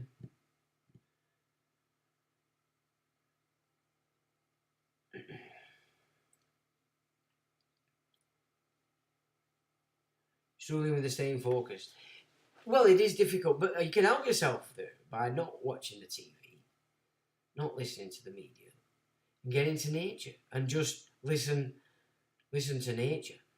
You know, listen to it. There's so much going on in nature if you sit down and listen. You know, you'll hear things you would not normally hear. You know, there's all sorts going on in a forest, and you just don't. They look dead to the eye, but you have to sit down and meld with it to start seeing and feeling and hearing the forest, as it were. That's how I do it. It just cleanses you, puts your frequencies back to where they should be, which is important these days. You know, we're under that much pollution. I'm sat here with my computer, internet blazing away. It's good to get out there and just balance yourself again and go back for a recharge as and when you need it. So focus is important. Well, don't get too excited about blocking the EMFs either, because that can take you away with yourself. You know, you can start getting fearful about it. They're there, they exist. The mitigation is what you want of them, diffusing the frequencies, as opposed to, you can't actually stop them. Because I mean, even I've I read once a guy who built an house with lead in his cavities, which is what I've always thought I'd do, and then still it were getting in. So it's not so much. Don't try and think in terms of blocking them, but you can diffuse them. And then I'd have to point you to Ken Wheeler, because he put up. It's like a, you know, the yin yang kind of symbolism, but 3 of them, and you make them out of copper wire in a certain pattern on wall, and that will diffuse the frequencies that are coming in, so it changes them. So I think what I get from that is whatever the carrier wave is carrying, these sort of mechanics diffuse it, so that's not actually what you're receiving. So that's the best way to look at that if you're getting a bit excited about EMFs, or you are actually sensitive to it. So it's diffusion rather than blocking, which, you know, by all accounts, is no easy thing unless you create yourself a Faraday cage. But, you know, why do that when you can get it forest? You know, that's all you need to do. You know, the pine tree, what is it, 98? We share 98% DNA with a pine tree. Get yourself under a pine tree, just sit there. It's got the DNA wrapped up as it should be, 98% of which is in you. It can transform that 98% in you back to how it should be. You know what I'm saying? Away you go. And then again you go back when you need it. Just charge yourself up. This is how nature works, but you've got to get out into it. You know, you're not in nature when you're in these contrived towns and cities. You're in a creation there, another one, and a creation for the physical creation, as it were.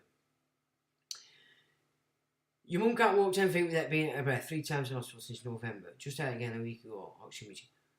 Bloody hell. Well, getting on oxygen is not a good thing neither, Mupit. I'm telling you now. Your body creates so many toxins around your heart when just dealing with oxygen, that if it gets too much, your heart packs in. That's why a lot of fit people, fit might be, but they're not healthy, and they drop dead.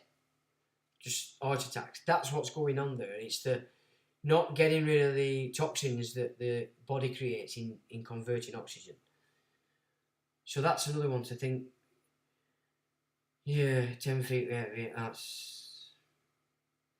Well, as I said last week with the me being out on my tricycle at Gisborne Forest, you know, my lungs were really kaput.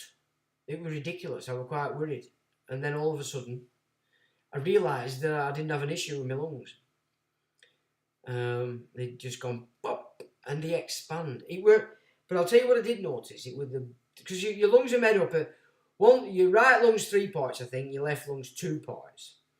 So it's a top and a bottom on your left, a top, middle, and a bottom on your right. I think it's that way around. Now, when I had that infection, it was the bottom one on my left that weren't open. It had collapsed completely. It weren't working. Now, to bring that to you, you need to breathe through your nose in. You have to breathe and out through your nose. Funny enough, I know it's opposite to what we're taught, but if you're dealing with that bottom lung, that's how you have to do it. So I was trying all these things when I was on this tricycle to no avail, but then all of a sudden it just... All of a sudden, it just popped and opened and expanded, and bottoms were working. But it took so much effort from me to actually do that. Whereas most people would probably jump off to... Hang on a sec. Hello? You alright? No, I'm still on. Alright, sure, see you in a bit. Bye. Apologies. Anyway. So yeah, whereas most people would have gone, oh, doctors, I went opposite way. You know, I knew that I could have gone collapsed and blown up or something. And it works. It does work. But you wouldn't, you know, the difference between when I started and when I ended. In fact, I were even ahead of a guy, 15 years younger than me. He weren't out of breath. His legs were killing him. And by that stage, so were mine. But because I didn't have the lung problem, the oxygen were getting straight to my legs, and it just kept going. Kept going like little good ones, they did. Bad feeling about CERN. Oh, yeah. Yeah. Oh, right. Now, Paul, if your dad had his lungs drained, that's the only way you solve these issues with the lungs. It's the only way. It happened to my mother. They kept medicating and nothing was happening. She ended up seeing a guy while she was in hospital. And he just said, look, I'm not messing about anymore. He said, you've got fluid on your lungs, I'm going to drain them. He drained them. She's still battling on. And she's in her 70s, you know, late 70s. So, yeah, if it's lungs, you just insist. Or if you've got family or you're in there yourself, you want them draining. The medication doesn't work. You need them lungs draining. Otherwise, they're never, ever going to be able to heal. Now, that is a salt pipe. So it's just a plastic mechanism that's full of salt. Yeah? So when I had my lung infection at the beginning, you just give it a shake, and it coats your respiratory system in salt, which is interesting. Now, I haven't used this for yonks because I hadn't unpacked it. So I haven't unpacked for 6 years. But recently I've had something going on up my nose, and I could smell it more than anything, but it started to affect my gum up here. And I had it a few weeks ago now. We're having neuralgia and all sorts, so I was stabbing it to death with big needles. I think I got a needle about 1.5 inches in, but I still weren't getting it to pop it to get the goo out. So I did all that, and then I ended up popping it, and I got rid of it. But then it came back about 2 days ago, and I thought, I'm not having this. And I thought, salt pipe. So this is disgraceful, but this is what I did yesterday. Right up, it's gone. It's killed it. It's killed it. And it were a shitty infection, whatever, up there. It were hiding. Whatever it were hiding. You know what I'm saying? It got itself in a right little place. And I did it yesterday, last night rather, and I've been doing it all day. And that's gone. Salt. That's it, salt pipe. I got this from Holland and Barrett with 15 quid. About 5 years ago. Yeah? Amazing. But, you know, all these times I've had this up here, and I had it when I had that flu at Christmas. But it was bad because all my eye socket went really delicate. It's killed it. So if there's a little bug up there, thinks he's being a smart ass, give it a shake. Salt. It's not what you think it might be, it's just salt. And I can feel that now. Right up there. He's doing his bit. So, again, perfect. And I'm thick, because it took me yonks to realise that, or remember that I had that, and then to try it. But I did, and it worked. Your friend was in the supermarket the other day, or one day in 2020. If I am saying I'm going to hit you in the stomach, you will tense your muscles. I agreed, metaphor for knowing what is ahead. Okay. Pleurisy, yeah, fluid up lungs, it's not good. But the only way is to actually drain them. You will not heal if you don't.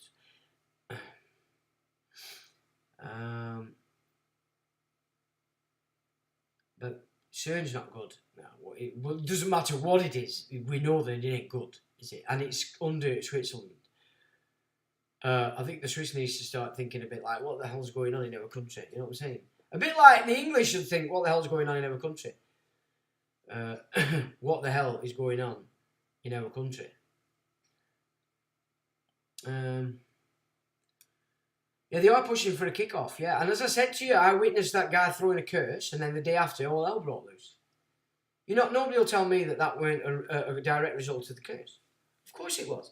So if they amongst them have got people working with the dark jinn, and they're doing that and setting that again, and that's because that conflict was 2 white people and 2 Muslim people, and it was the females that were going absolutely apeshit, yeah. So yeah, we have to watch this stuff, and you'll see it now. Your eyes are open to it. If it's going on, you'll see it. You will see it.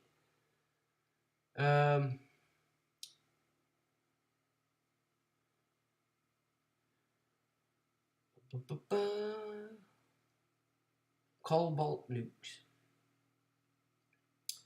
Well, they have been mining cobalt in a big way for quite a long time. Its value is massive. Well, why go? Don't go to them. If you know somebody's pushing poison, don't go. Don't just don't go. I wouldn't. You know what I'm saying?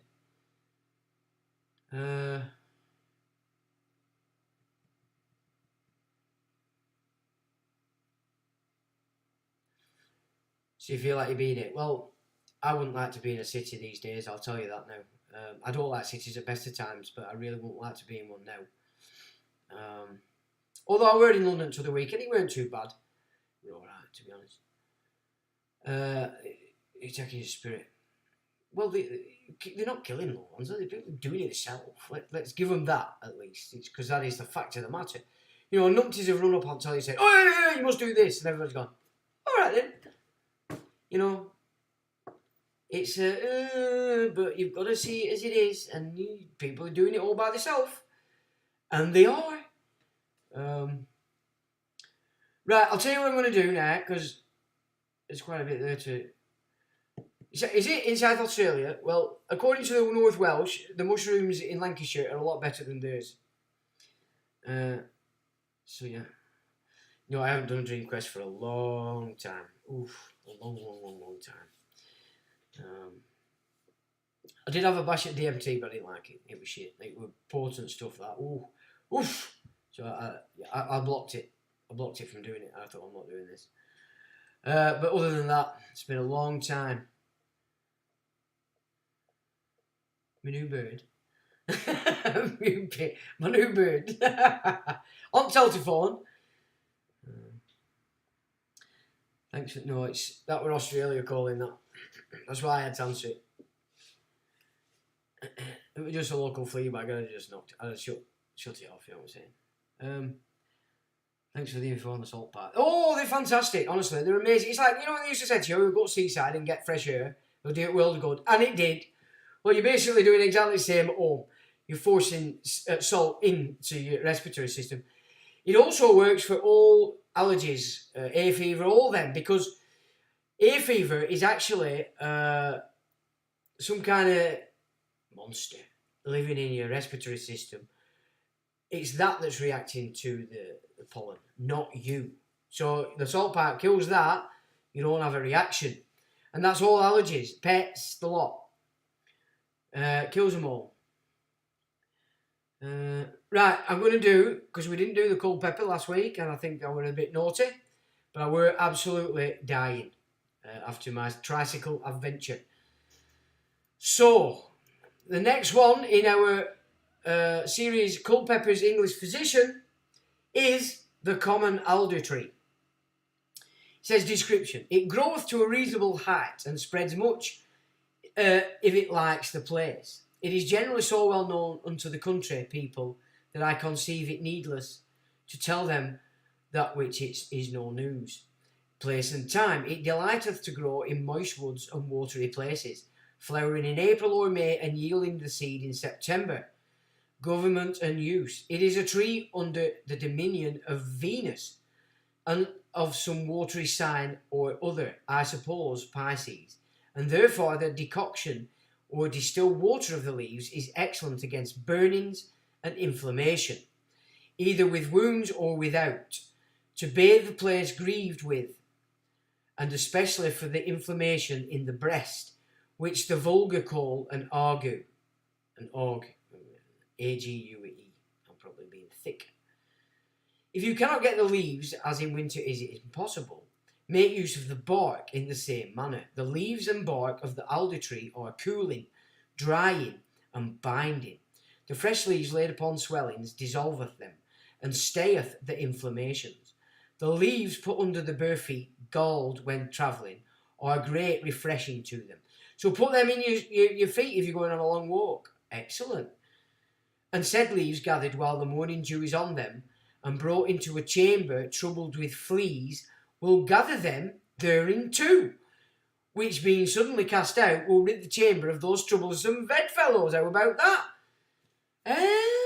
Flea bags. That'll change things, right? Who needs to put that psychedelic stuff on your cat? I put it on my cat's. Well, it were tripping, my cat. So God knows what that stuff is. So I never did it after that. So instead I used to get him in bath, which go for neck, shower, and I start at head, all right neck, and what were happening? Fleas were running like little crazy right down to its tail. And you just cover them like that, right ends at bottom, and then get to tail, and they'd be about 20 jumping off and water. And that's how I defleed my cats. Complete waste of time, because of course as soon as they've gone out, playing out with their mates, they're full of flea bags again. But it did work as an alternative. I won't put in that poison on them ever again. So the alder tree, if you gather them in the morning, dew is on them, and then put them into a chamber, or your bedroom, or a house, whatever, that'll gather them to it. And make sure there's water underneath, and then they can die. Or swim for an hour. Right. So that is the common alder tree. Now, Angelica. Oh no, we're not doing Angelica. It's about 25 mile long. Well, go on then, we'll do it. He says, that is the angelical or angel-like herb. On what occasion this excellent name was first given unto it, I know not, unless it was for the excellent virtues thereof, or for that God made it known to man by the ministry of an angel. I suppose the former cafe rather to be true. Or case, it's them bloody F's. Rather than to be true. However, as I am not able to prove the other, for I think no man can give any good reason to the contrary. Or so. It's that F. And F's are rubbish. For this we know that God hath made his angels ministering spirits to serve us for the safeguard of our souls. Yes. And also of our bodies. But upon what occasion soever the name was given, it is excellent, and so are its properties. Angelica is hot and dry, lead in the 3rd degree. All the latter writers agree upon this, and experience proveth the same, that it is good against poison, pestilent errors, and the pestilence itself. The practitioners of Germany write thus of it: if any man be suddenly taken, either with the pestilence or with any pestilent augur, with too much sweating, let him drink of the powder of the root, half of a drachma, or a dram, rather. God, I'm not very good tonight. Alright, so pestilence. No, then. So if you're sweating like that, would have been good for me at Christmas, actually. Because I've never sweat like that before. In 3 or 4 spoonfuls of the water of Angelica, distilled from the roots, and after it is going to bed, covering himself well, let him fast at least 3 hours after, which if he do, he will begin to sweat, and by the help of God he will be cured of the disease. For want of treacle, one may take a whole dram of the root of Angelica in powder, with so much of the distilled water as aforesaid, and it will have the same effect. The root of Angelica, well steeped in vinegar and smelt to in time of the pestilence, and the same liquor being sometimes drunk fasting, preserveth from infection. But in my judgment it is better to take an orange or a lemon, cut off the top, pick out the meat, prick it full of small holes, put it into a piece of sponge or a fine linen cloth dipped in the aforesaid vinegar, and smell to it, so sniff it. The water distilled out of the roots of Angelica, or the powder of the same, is good against gnawing and pains of the belly occasioned by cold, if the body be not bound. It is good against all inward disease, as pleurisy just been talking about. In the beginning, before the heat of the inflammation becomes into the body, for that it dissolveth and scattereth abroad such humours as is to cause the pleurisy. Moreover, it is good for the diseases of the lungs, if they come of a cold cause, and from strangurium, if from a cold cause, or of a stopping. It is good for a woman that is in travail, it expelleth wind that is in the body, and easeth the pain that cometh from the same. The root may be sod in wine, The root may be sod in wine or water, as the nature of the sick requireth. The root or juice put in a hollow tooth, take away the ache, the same effect as the distilled water being put into the car. The juice or water of Angelica quickens the eye fight, and breaks the little films that cover the eyes. This is good for cataracts. Can you believe that? Another one, causing darkness of sight. Of the roots of angelica and pitch may be made a good plaister against the bitings of mad beasts. So that's politicians. The water, the juice or the powder of this root sprinkled upon the diseased place is a very good remedy against the old and deep sores, for they scour and cleanse them and cover the bones with flesh. The water of the same in a cold cause is good to be laid upon places diseased with the gout or sciatica, for it easeth the pain and melts away the tough humours that are gathered together. The seed is of like virtue with the root. The wild angelica that groweth here in the low woods and by the waterside is not of such virtue as the other. Howbeit the surgeon seeth the root of it in wine to heal green wounds. These properties I have gathered out of the German writers. I have not as yet proved them all myself, but divers of them I have proved, and have found them to be true. I have set down the peel of an orange or a lemon, the meat whereof is also commended by the physicians to be a good preservative, both against poison and the infection of pestilence. Late writers affirm that the roots of angelica are opposite to all poison and infection. If any be infected with the plague or poisoned, they give him immediately to drink a dram of the powder of this root, with wine in the winter, and in the summer with distilled water of Cardus benedictus. Oh, I think you can get pissed as well. Then get him to bed and cover him until he sweat freely. The same root being taken... Oh, grief. What is going on here? The same root being taken, failing in the morning, or but held in the mouth, doth keep and preserve the body from evil of the air. The leaves of angelica pounded with the leaves of rue and honey are very good to be laid to the bitings of mad dogs. That's politicians. Presently after the hurt, the wine being drunk wherein the root or leaves of angelica have been boiled. There is both garden and wild angelica, some also reckon up a water kind. It groweth up with great hollow stalks 4 to 5 feet high, having broad divided leaves of a pale green colour. At the top cometh forth large umbels of white flowers, after which succeed flat seed. Sweet field. Somewhat whitish, the root perisheth every year if it be suffered to seed. Alright, so you don't want it to seed if you want it to come back. Place and time. Angelica is Latin and English. It grows commonly in our gardens and wild also in many places. Flowers about July, and the seed is ripe soon after. Government and virtues. It is an herb of the sun in Leo. Let it be gathered when he is there. The moon applying to his good aspect. Let it be gathered either in his hour or in the hour of Jupiter. Let Sol be angular. Observe the like in gathering the herbs of other planets, and you may happen to do wonders. See, it's important that these are collected in sync with the movements of the planets respective to the plant.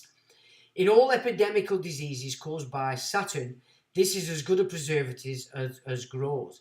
It refills poison by defunding and comforting the heart, blood, and spirits. It doeth the like against the plague and all epidemical diseases.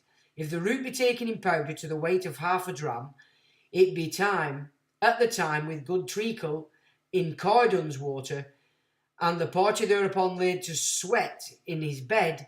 If treacle be not to be had, take it alone in Cardus or angelica water. The stalks or roots candied and eaten falling are good preservatives in time of infection, and at other times to warm and comfort a cold stomach.